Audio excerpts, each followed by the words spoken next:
Hi and welcome back. I am delighted today to be joined in our recording studio by Mel Jean Rodda. Mel and I connected, my goodness, it must be at least a couple of weeks back now, Mel. You're nodding. I think it could be a month, right? It's taken us a while to get diaries aligned to be able to do this, but connected, and we were fellow coaches talking around all things coaching and the coaching world and the work that we both do.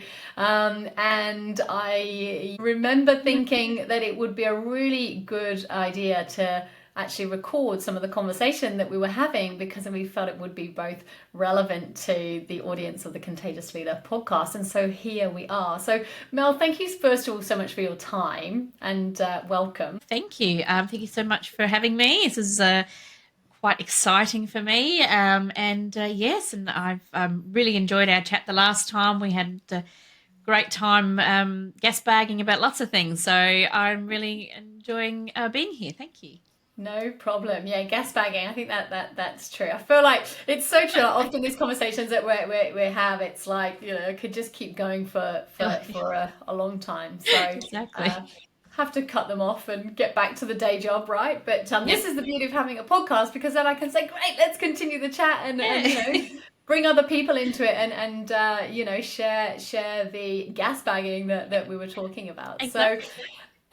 So for context then for our listeners, when Mel and I were talking, I remember seeing your background. You had your what do we call it, like wallpaper background? Is that what we call it these days? Yeah. Virtual background, or whether it's there. I think that was what it was. Yeah. And I remember seeing curvy, courageous, and confident. Or was it courageous, curvy, courageous? I'm losing my. That's all right. Yeah. It's courageous, curvy, and confident. Yep, that's the one. The three C's. Courageous, curvy, and confident. That's so funny. Like, I literally just had that in my mind, and then boom, gone already. So courageous, curvy, and confident. Yeah. And that's the work that you do. And I remember thinking, this was the conversation we were having, like, geez, it's such a relevant topic, and the work that you do so relevant to, when I think around individuals being confident to progress their own leadership career, and confident to speak up, confident to be themselves, to show up authentically, which is all the work that I help people to do. The idea of the body image and having the confidence in who they are physically as well as mentally, of course, and how they see themselves. Such good conversation. So, Mel, perhaps maybe help us understand a little bit more around that, more about the work that you actually do in your coaching work. Sure. So this all sort of sprung from my own personal story. So I've worked through the body shame, and I had divorce that I'd convinced myself it was because I was fat. I unfortunately had IVF trouble and wasn't able to get pregnant again. I felt like my body failed me in that respect. And taking all those kind of medications also made me put on weight. I grew up with this hormone deficiency all my life, which made me feel like I just didn't develop like other girls. So I sort of started to really get quite upset and lose that confidence in my own body image. And then working through different jobs through my life, I've always had a lot of customer service or people sort of skills sort of jobs and stuff. And I've always enjoyed that. And then it was just, I don't know, it was sort of like, it just dawned on me last year when I was sort of in a role that I thought, I really like to do something for myself and my own kind of business. And I started to think about what I would want to do. And it dawned on me, I was like, well, wow, I'd love to be a mentor for women because there's something I'm very, very passionate about. And that's how it sort of started to manifest from there. It was just, well, what would I want to do if I wanted to be a mentor? What is something that I'm struggled with all my life that I can give that experience to, and that was body image and the body confidence and the way I rose above it, the way I changed the narrative on myself, because I had to get through what I went through and came out the other end and went, you know what, I look great, I love my body. Yes, I'm a curvy girl, but you know what, I've got what I've got, and I'm gonna flaunt it. and be a leader in that way. Yeah. Yes, yeah, absolutely. And how contagious is that, when I think about Exactly. that and that impact and ripple effect, and, if there's women, anybody really, but let's say, women or anybody out there that maybe looks at someone like you and thinks, oh, okay, I feel like I look a bit similar, or I resonate with that person and how they show up or their style or whatever. And she's backing herself. She seems confident. She seems speaking up, all these things. Again, it's that role model, isn't it? That Yeah. you're setting, that example that you're setting, leading the way with that, to help people to see that, they don't have to necessarily hold themselves back because of maybe a belief that they have about themselves in terms of body image, and all of those good things. Yeah, I mean, congratulations to you, Mel. It's not. I know from obviously personal experience, when you're thinking around, number one, stepping into doing your own work and your own business venture, that's not an easy choice and decision in and No. of itself. That's Phew, the scary in sweat its drips own. off. Yeah, that takes Yep, confidence. it does. Absolutely, and a lot of risk and all the things that potentially come with that. But then to have actually reflected and thought truly deeply about, well, what is it? What's my gift almost? What can I actually really support other people with, and supporting from your own personal experience and personal journey. I mean, there's no better than that, really, right? That in the coaching world, that's pretty typical, and so powerful to be able to do that. But it's also really quite potentially vulnerable to say, hey, yeah, I struggled with this, and now I'm going to speak about it openly and publicly to Yeah, other people. I mean, that takes, guts in itself, it I certainly think. does. Yeah, because Yeah. I was always someone too that I would put myself down before other people would. So I felt like if I beat them to the punchline. So Yeah. they won't have to say, oh, oh God, she's a bit fat for that. I'd be like, oh, I know I'm a bit fat for this, aren't I? And then it's literally taken me a number of years to go, you know what, I'm not saying that to myself anymore because I look good. And it did take a while, and it did take watching those kind of mentors that, like you just suggested, that I started to look at these things and went, but she looks like me. I think she looks Mm. gorgeous. Why do I think she looks gorgeous and I think I don't? It has to change. So Yes, yeah. yeah, absolutely. Not an easy one though, is it? And you and No. I were just having that conversation before we hit record over, this isn't the whole concept of sort of body image or body image struggles. It's not just necessarily a quote unquote curvier person, or what we might think as a bigger body frame than another body frame. It could be anything. It could be someone Anything. that's very, very, outside looking in, very slight, slender, that equally struggles with the exact same thing, right? But it impacts then how they show up. It impacts their confidence in who they are in the world, how they go about their choices, in no doubt in work, life, career. How did you find, Mel? I'd be curious to know sort of how it has or had maybe impacted you over your life or journey to this point.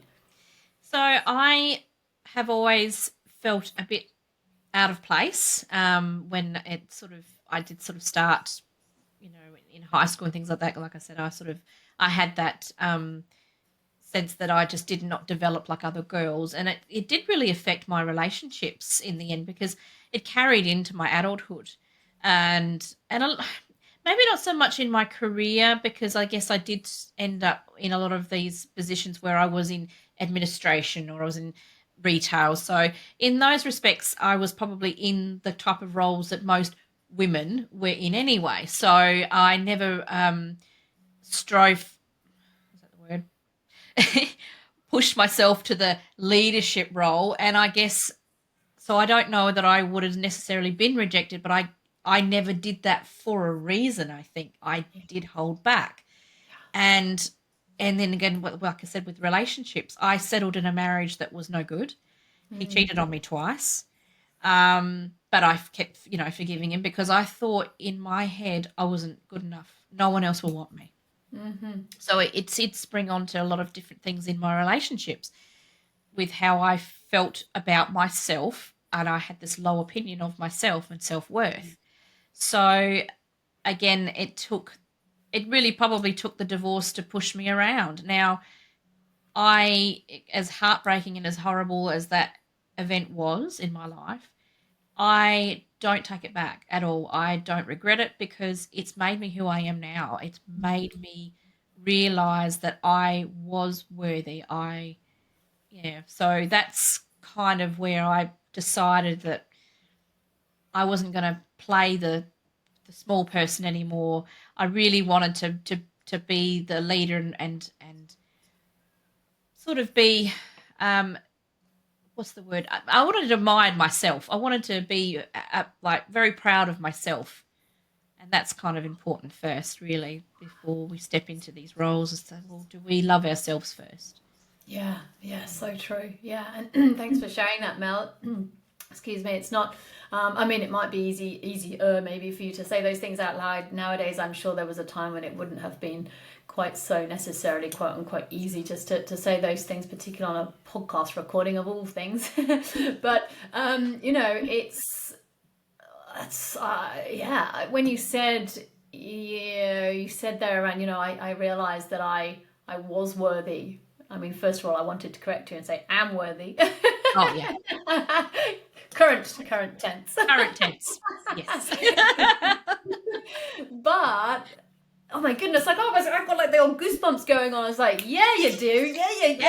have, right?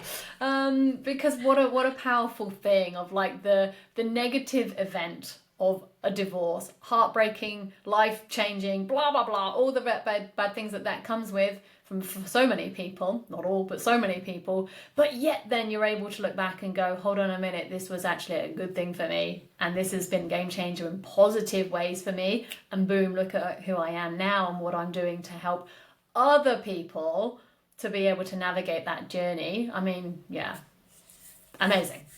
Full kudos and respect for all of that. So powerful. Thank you. Yeah, Yeah. it's And been a and challenge. sorry. Yeah, to get to that point, I'm sure. Yeah, of course.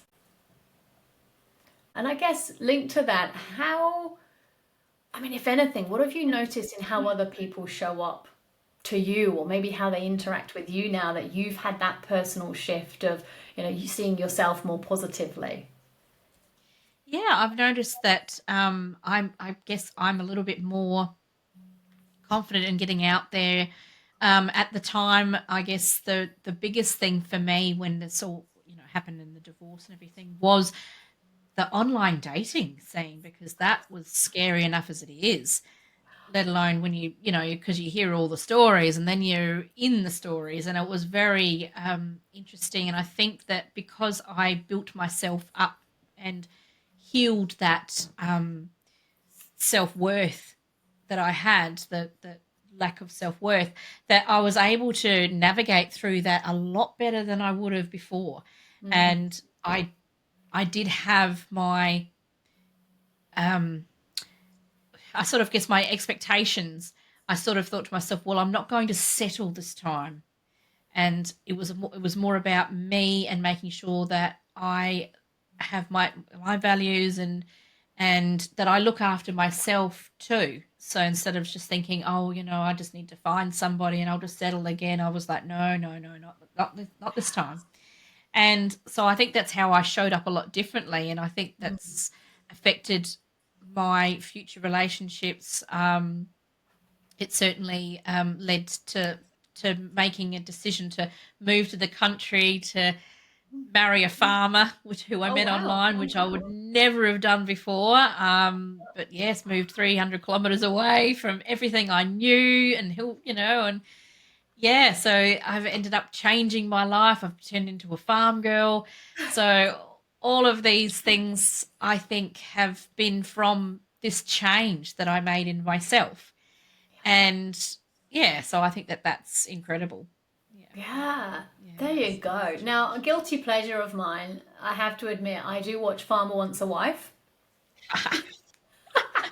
the TV show. Um, Yep. and so, as soon as you say that you met a farmer and you went off to marry the farmer, da da da, I'm like, well, did you meet on Farmer Wants a Wife? No. No, no, I find I want a wife for real. Yeah. We met Real, online, but real yeah. Farmer Wants a Wife. Got it. Yeah, no, understand. Yeah. Well, okay, right. Absolutely. But So that yeah. self-worth and just how Yeah. it's that realignment of your standards. Yeah, I work with a business coach, and we talk about many things, but one of the things that she brings into our conversations a lot is that idea of what are our standards in everything. Standards in business, standards in relationships, standards in, my goodness, what you do for yourself, food, exercise, goodness, whatever. And actually, what are you actually tolerating? And so, yeah, self-worth went up in you, you raised your standards, and then you've hopefully, found your contentment, fulfillment, and happiness with all of that. Yeah. In a completely different realm. Wow. It was, yeah, it was very yeah, eye-opening, and but at the same time it made me courageous in that sense that I felt that I was worthy of this new life. I was worthy of this new love. And yeah, I feel like I've blossomed from that. Hmm. I still have my close friendships with my besties that are they're in, the city still, but we see each other all the time. And it's still, nothing's changed in that sense, but it gave me that empowerment to just discover a new life Yeah. Whew. and roll No, with it. no big deal. Just a new life. Yeah, just a new life. Yeah. I mean, it was scary at the time coming into a country town. It is a little bit, hard to get to know people, and just they're all very lovely. Not Don't get me wrong, they're all very lovely and very welcoming, but you are still seen as a little bit of an outsider, and Mm, also to I was I'm a bit of a fashionista, and I do love, those sorts of things, and sort of just finding where I fit in a little bit. But yeah. at the same time, I've found, I've got a pet lamb, and I'm bottle feeding lambs and calves, and the fun of it. Yeah, it's been great. Yeah, just completely new, unique experiences that you would never have done if all of this not happened. And fundamentally for you, finding that self-worth, really, like if Yeah. we're to strip it right back, right? And no Yep. surprise, that's what a lot of it comes down to, and certainly in the work that I do, it's, if we've got leaders that aren't backing themselves to take the next step, or aren't backing themselves to speak up and challenge something in a meeting, or to say no and put the boundaries in place to stop themselves from overworking, or stop themselves from wasting so much time because they're over analyzing everything and striving for perfection, guilty, right? Like, it's all of these things that fundamentally, if we can work on our own view of ourselves and our self-worth, game changing, life changing. Such big thing, such a big thing. How, if you were to think about, like, how you said before of that idea of, wow, would I have gone into leadership roles, or would I have done different type of work if I didn't see myself in this way that you did back then? How do you feel about the idea that if there were these role models such as what you are now for other people, if you'd had that back then, do you feel like that would have had much of a change or an impact? I know it's a hypothetical.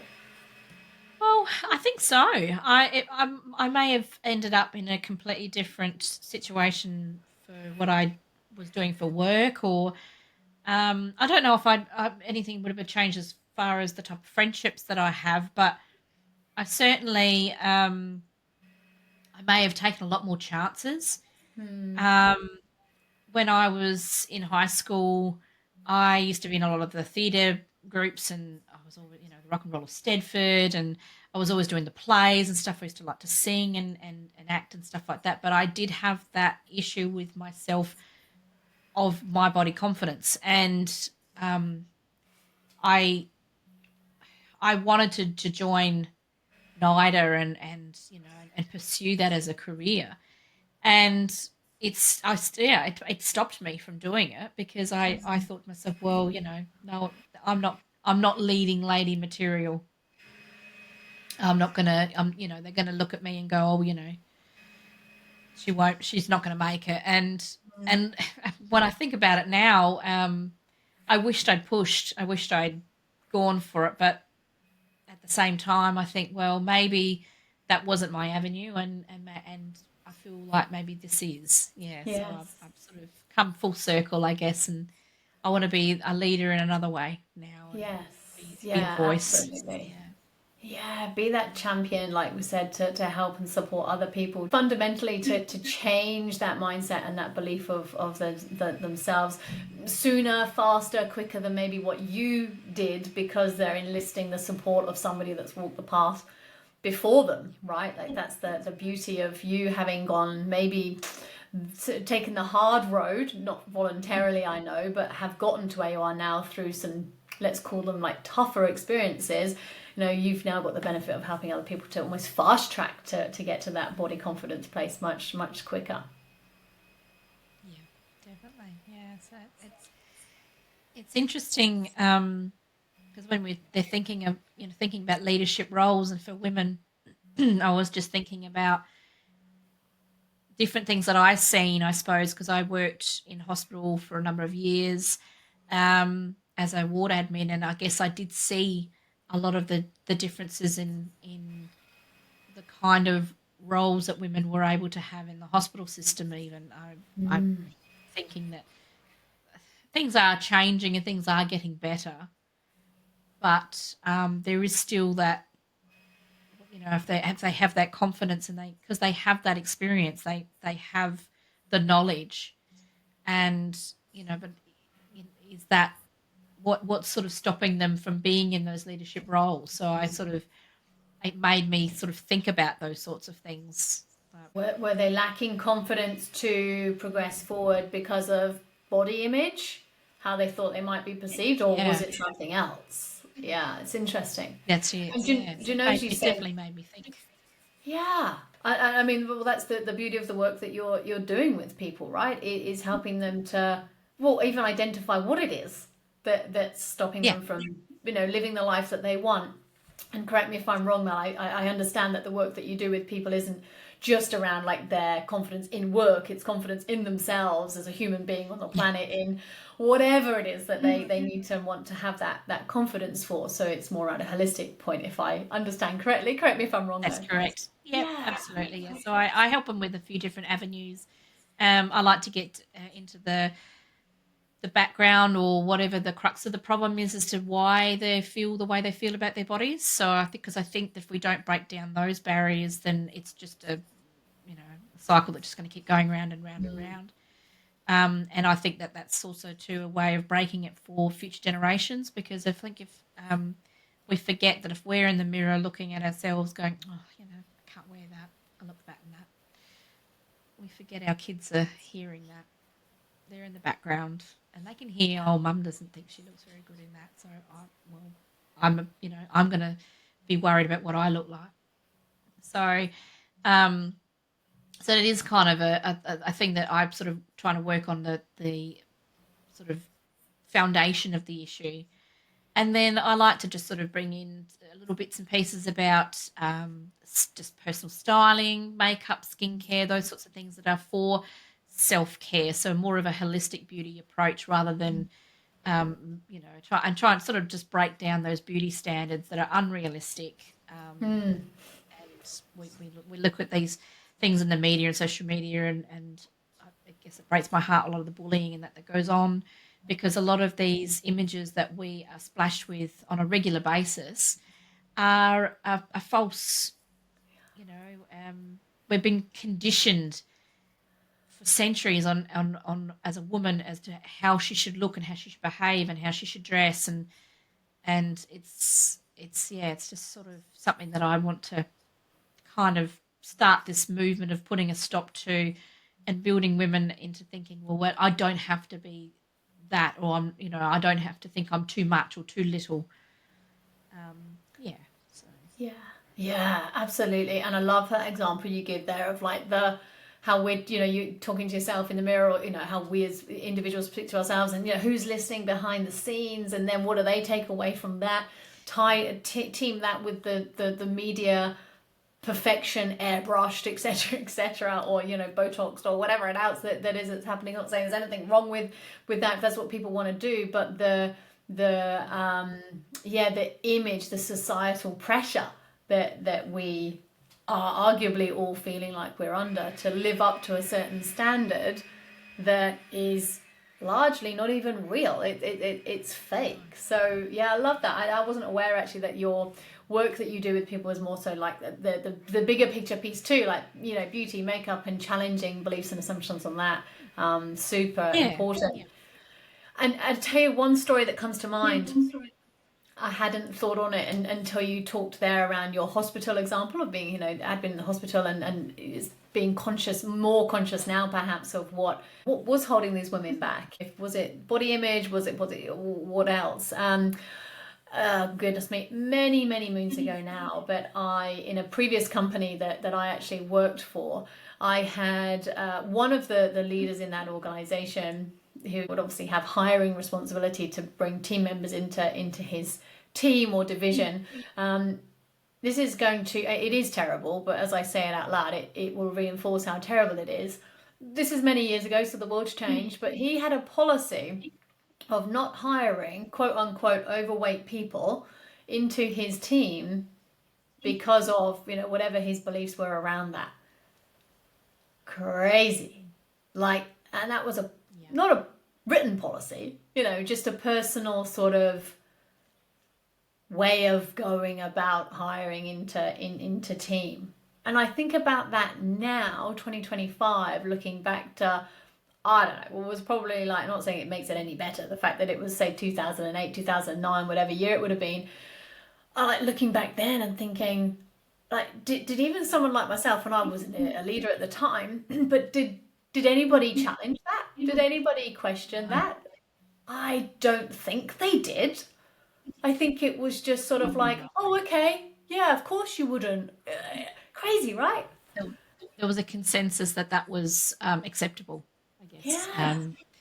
Yeah, and it just goes back onto what I said about, excuse me, about being conditioned because, Mm. and even though yeah we have seen a change, we have seen a little bit of an improvement there, but there's still that um, stigma around, well, you know, a woman in a leadership role, for example, in government, for her to be a certain way, well, you know, or speak out loud, well, she, you know, must be a B word.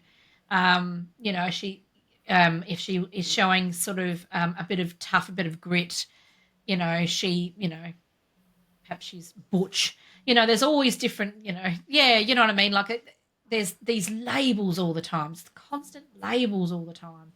And but we don't look at men that way. Mm. I was watching it just reminded me I was watching a thing on Instagram. I think it was Instagram or it was going to be on Facebook, one of them, and it was an interview that this lady did as a point making. She was actually interviewing men, and she asked them these questions as if you know they were in an interview for a job, and she asked things like, "Oh, do your hormones affect the way you work?" And of course, the guys were, and they weren't obviously prepped for this, and they looked confused, stunned, uncomfortable. You see them shift in their seats. They were, and you know, oh, I love what what you're wearing. Do you always wear stylish stuff like that? And you know, and being that you're such a gorgeous looking person, you know, well, I don't think she must have said person because she obviously wanted to not say what she was doing, Yes. but the point was there. One of them was, oh, how do you know show up in a leadership role in what you're doing without being, you know, considered, you know, bitchy and things like that. And I just went, and afterwards, she asked the guys, "How do you feel about this line of questioning?" They were very uncomfortable, Yeah.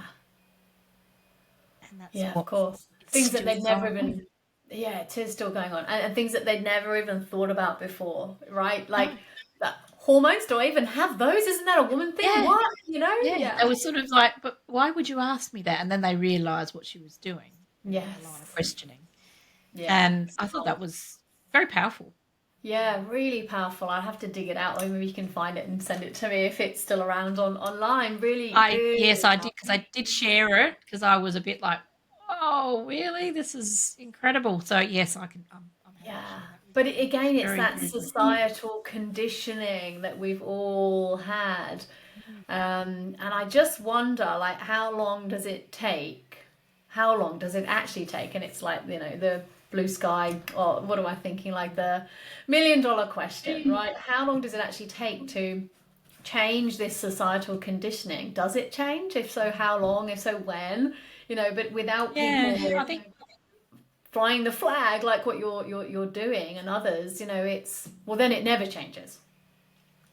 yeah, I think we've got a long way to go, and I think the message is out there, but we've got a lot more work to do, and we just need to, keep backing each other. Really, that's another thing that really upsets me is when you do see women that are showing up for being the authentic selves, and you still have women that are dragging them down. And I sort of think that probably makes me the most upset and hurt, because I think if anything, the women need to get behind each other, Yeah. because we need that support to keep, Yeah.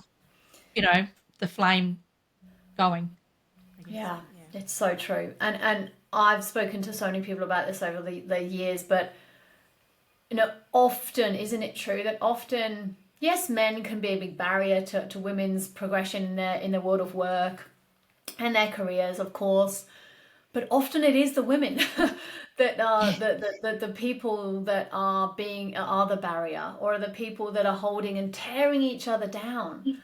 Which is why when I speak around contagious leadership, it's that, if you are running your own race, you know why you're doing what you're doing, you're content with it, you know where you're going, happy as Larry, all good, focus on running your own race, then you don't need to feel like you need to compare to each other as much as maybe you would otherwise, and think, oh, was she better, da da da. And then there's no need, because you're focused on your own race, and you're building up your self-worth in the background, all that good stuff that, it's a lot not as easy to do as it is for me to say it like that. But then there's less of a need to feel, quite frankly, threatened by the other woman or women, because that's what it is, right? When we're tearing each other down, it's a threat, right? We feel threatened. There's no room for both of us in this or around this table. There's no room for both of us at the top of this tree, or this hierarchy, or in this niche in business, even whatever it might be. So therefore, I'm going to tear you down, and I'm going to promote myself to the top. Oh, it's absolutely, it happens, right? Mm. I wonder, just in saying that, and it's a question I'll ask you and see what you think about this. Is there a reason why that happens, do you think? Like, is it because there's so few positions for women at the top that we need to tear each other down? Like, what do you think about that? Yeah, I think there's definitely a lot in that, and I think there's a lot of research even that's been done on it. It's a really good question, Mel, because if we think about it, like, again, it almost comes down to that societal conditioning that, all of us sitting here still, now at whatever age. For me, 43, I think I was going to say I'm 42, I'm not, I'm 43, 44 in a few, well, this year.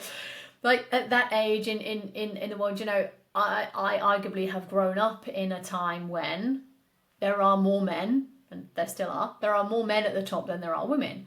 So therefore, history tells us that, yeah, there isn't room for both of us at the top.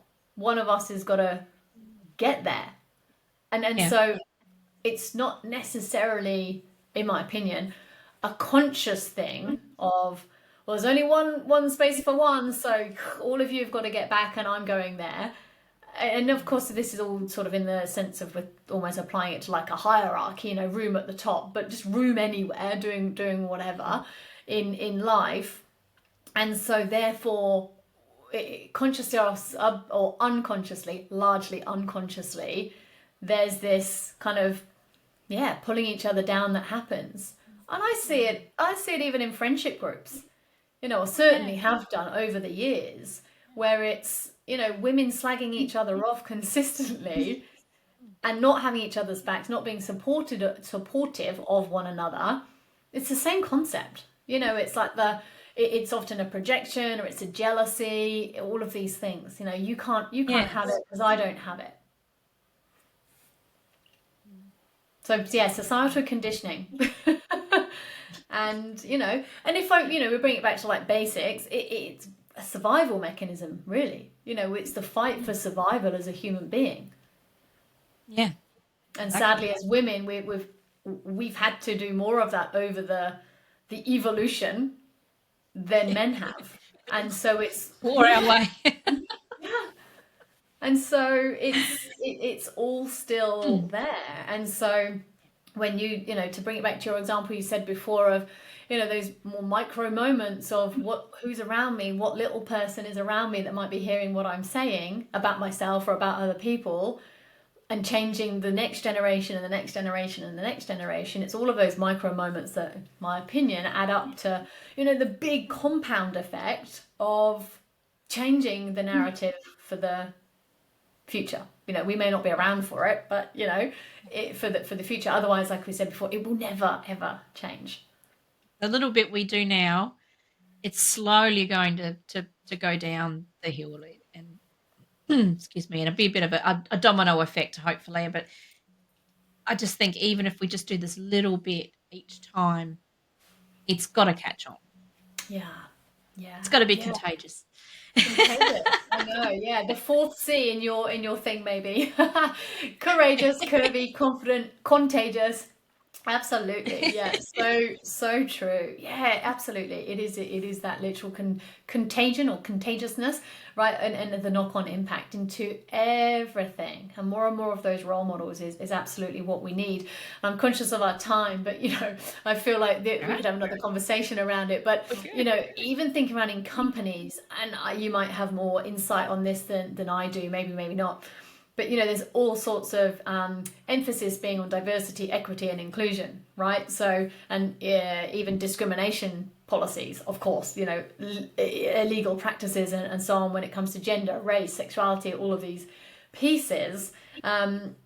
Is there much, and you may or may not know this, Mel, is there much that's being done from that DEI perspective, diversity, equity, inclusion piece for like body size or body in general? I don't know how the best way to describe that is. Yeah, I don't actually know. That's actually something that I would I would hope, but I don't know that it is. I definitely feel like there is a lot more inclusion out there, but I'm not convinced that it's sort of part of that movement enough. I think that Hmm. there's still um, because obviously there is a lot more inclusion for women, but I still feel like we need to be a certain way. I Hmm. I could be wrong, but that's just my vibe. I'm still getting that there is still not enough of yeah. I mean, maybe there's not enough emphasis on it. Doesn't really matter what you look like. Hmm. Hmm. I don't know. I mean, I'm Yeah. not sure if I'm articulating that the best, but I'm not convinced that there is enough in that the studies and that they're and they're obviously starting to do them a lot more in the inclusion. I just feel like there was still lacking a bit. Yes, yeah, yeah, yeah. And I feel like, again, I'm certainly not researched or especially read on it myself, but I feel like I've seen something at some point over the journey that, is around that, or at least a challenge to that. I'm thinking, okay, so if we, Yeah. if we can't discriminate on race or gender or sexuality, da da da, can we still, much like the Mm, leader I worked with in a previous company, is, as I said before, can we still discriminate based on whatever, hair color, yeah. physical body, whatever it might be, if those things are still happening consciously or conscious or unconsciously. Yeah. Yeah, Yeah, I interesting think topic. it is. Yeah, actually, that might be something that I might do some more research on. Actually, so thank you for bringing that up because I'd be interested to know if that is still, yeah, like you said, there's the little leeway that the grey area that might still be a way of, oh, I'm not allowed to um, discriminate against this, but oh, yeah, I can still do this. I don't know. I'd be interested to know. I would hope that that's not a situation, but like with what you shared, I it baffles me that even happened, but it Yeah, happened, and I would be shocked if I found that it doesn't still happen because I'm sure it does. So Totally. Yeah, absolutely. Yeah. And you know, I worked in recruitment for many, many years, and I can't think of like specific examples from memory where I would have seen, say, a client do that, you know, to say, you know, we had an interview, you know, Mel was fantastic, but she was a bit larger than the other candidate. Therefore, I've never, to my memory at least, had that type of conversation. But it wouldn't surprise me if I hadn't. I just can't remember it from 17 years, trust me. So much happened. But also if Yes. they were happening, or even if it just wasn't being verbalized, right? Like it was a reason, but it just wasn't verbalized because it, rightly so, is not correct and shouldn't be something that people are owning up to. Yeah, precisely. And it's actually interesting. I think about different roles that I have had over the years in customer service. I guess, you know, when I think about different jobs that I didn't get, I don't know that I paid a more published, perhaps I did at the time, paid a bit more attention to who actually got the job. And yeah, and why, you know, I mean, and you know, I certainly am not saying, oh, you know, I should have got it, but I just, it's made me think. It's made me think. Yeah. Yeah, there you go. Has this happened to me and I didn't realize? Yeah, yes, absolutely. Yeah, quite possibly, you know, quite possibly.